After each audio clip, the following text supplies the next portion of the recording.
Je suis une paillette et je suis dominatrice professionnelle.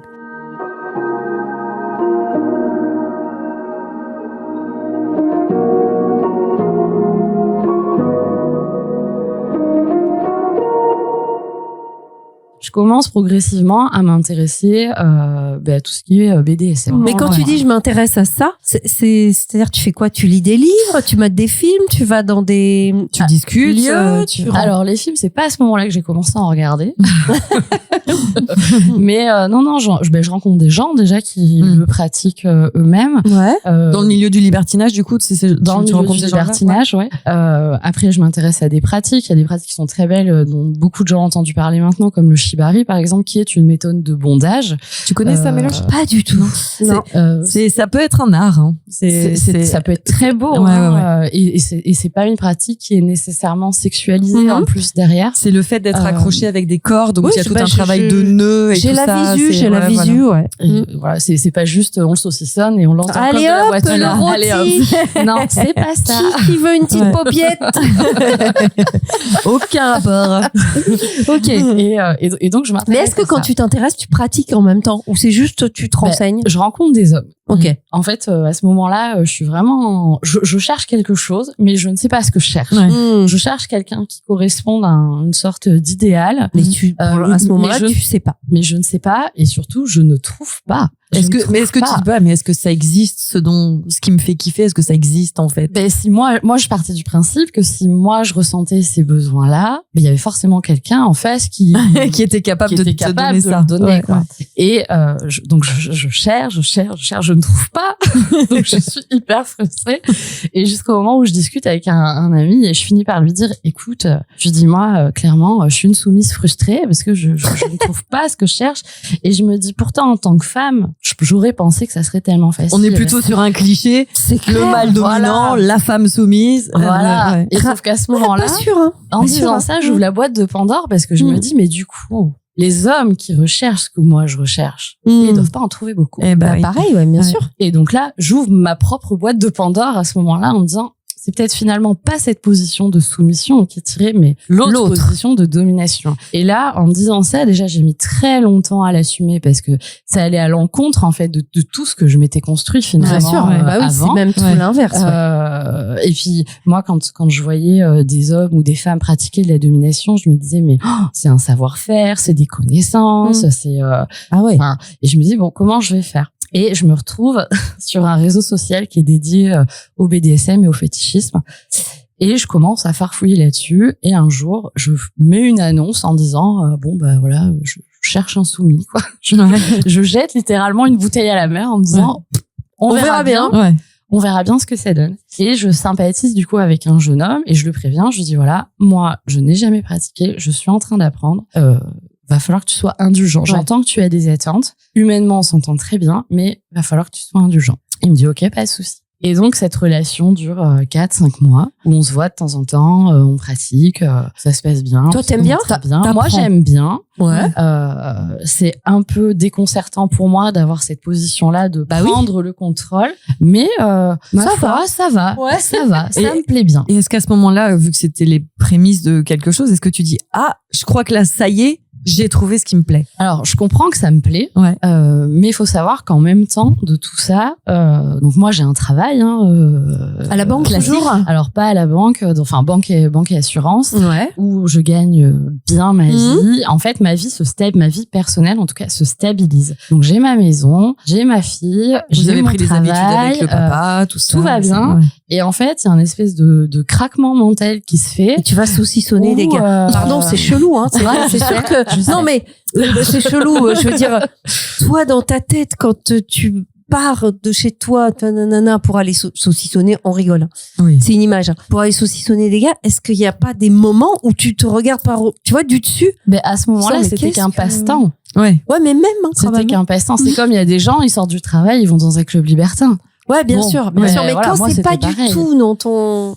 dans ton ADN depuis le début. Au final, est-ce que ça y était pas un petit peu? Je pense. Moi, je pense. De frustration, tu vois, ça, c'est sûr. Il y a eu un besoin, je pense, parce qu'en fait, à ce moment-là aussi, moi, je fais un burn-out, en fait. Professionnel? Non, personnel, en fait. C'est-à-dire que ma vie se stabilise. Il faut savoir que je viens de passer, du coup, 2 ans et demi, entre la séparation, un déménagement, un deuxième déménagement, les hauts, les bas, changer de travail, machin. Et là, la vie se stabilise. Et en fait, j'ai eu le temps de penser à moi. Et en fait, je me rends compte que moi, je ne vais pas bien du tout. Et donc, je craque. Donc, je me retrouve en arrêt. Et puis, de là, je continue ma vie à côté, mais quand vient le moment de reprendre le travail, je peux pas, en fait. Je suis coincée dans ma voiture en bas de l'immeuble où je suis censée aller travailler et c'est pas possible. T'y arrives pas, quoi. Je me rends compte que je suis pas heureuse, que j'ai plus la passion de mon métier, que je peux pas. Voilà, c'est comme ça. J'arrive à un moment où clac, ça c'est plus possible. Et du coup, j'ai la chance d'avoir travaillé dans une entreprise qui était extrêmement bienveillante, qui accepte ma rupture conventionnelle. Ok. Et ça te laisse du temps pour toi. Ça me laisse du temps pour moi. Sans te mettre dans la merde financièrement aussi. C'est ça.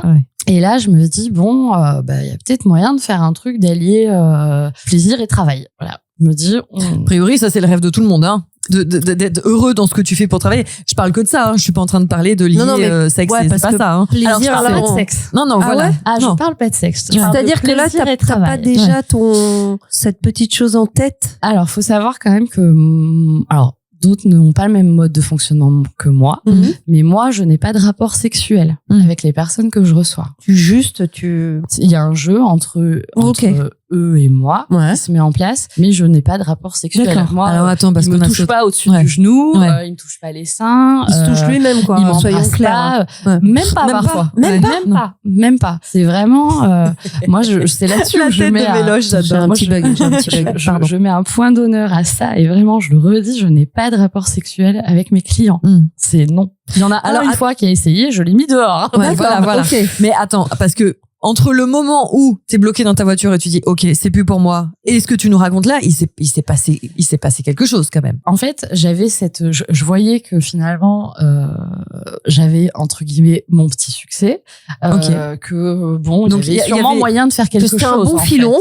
Qu'il y avait moyen de faire quelque chose, et surtout qu'en fait ça me permettrait aussi de me dégager du temps pour moi, de pas être, moi je pouvais plus être 40 heures dans un bureau derrière un ordinateur, c'était plus, enfin je pouvais pas, c'est même encore aujourd'hui je pense qu'à 40 heures je serais pas capable, mais je pouvais pas, c'était pas possible. Et j'en discute toujours avec autour de moi, et il y en a un qui me dit tu sais, moi j'ai une super copine à Nantes, elle fait ça et elle gagne sa vie comme ça, et je me dis quand même c'est incroyable. Mais alors elle fait quoi? De la domination. Ok. Et je me dis, mais quand même, c'est incroyable. Je dis, mais c'est vrai, ça marche, tout. Il me dit, ouais, je t'assure. Et j'y réfléchis. 1 mois, 2 mois, 3 mois. Et un jour, je me dis, bon, allez, je me lance. Ah ouais.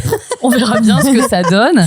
Et je mets une annonce sur un site. Et je me souviens, mon premier client. Mais attends, c'est quoi comme annonce? Qu'est-ce que tu mets? Qu'est-ce qu'on met? Ça dépend. Je suis dominatrice.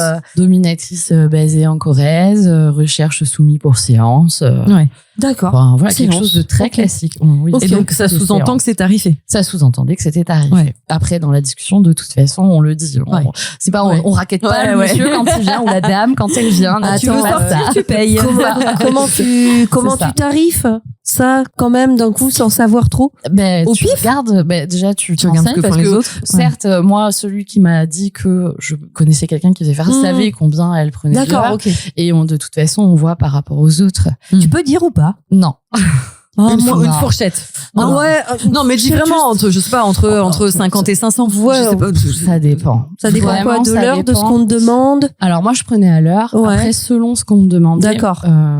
Oui, je prenais plus ou moins cher. Ouais. Si c'est, on va dire, de plus en plus trash, c'est pas le mot. Oui, voilà. Le summum, c'est là où le curseur. Mais ça, c'est logique, évidemment. Si on te demande un petit, des menottes et une petite fessée, voilà.